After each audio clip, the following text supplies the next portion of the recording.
Hi everyone, my name is Christina Mosher, and today I will be talking to you about social stories. My other two group members, Amber Nelms and Alverna Sades, also helped me put together this presentation for today. So let's start off with talking about what are social stories. Well, Carol Gray developed them in the 1990s. She made them initially to help individuals on the autism spectrum disorder with social situations. So what they do is they describe the situations and behaviors that are expected with social cues, and they give perspectives. They also tell the individuals what responses are appropriate to use in those particular situations.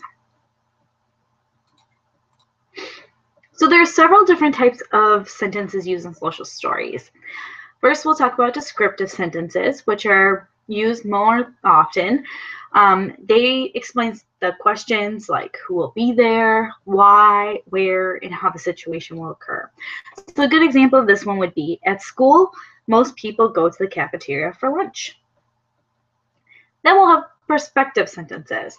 So perspective sentences enlighten the potential thinking of all individuals involved, and they are pertinent to the setting specifically. So an example of this one would be, many students like to eat their lunch with others. Next, we have directive sentences, which pinpoint the right behaviors for the child in a particular setting, and it urges them to use those behaviors when they're put in that situation. So they tell the child what to do. So an example of this one would be, when I eat, I will touch my food. Then we have controlled divide sentences, and these sentences are cues that the child finds helpful in a certain setting.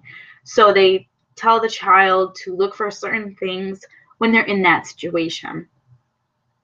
Then we have affirmative emphasizes sentences, and those emphasize the important rules that they need to remember when they're in that situation. Then there are corroborative sentences, which are formally so that the child can know how others can assist them in the recognized setting.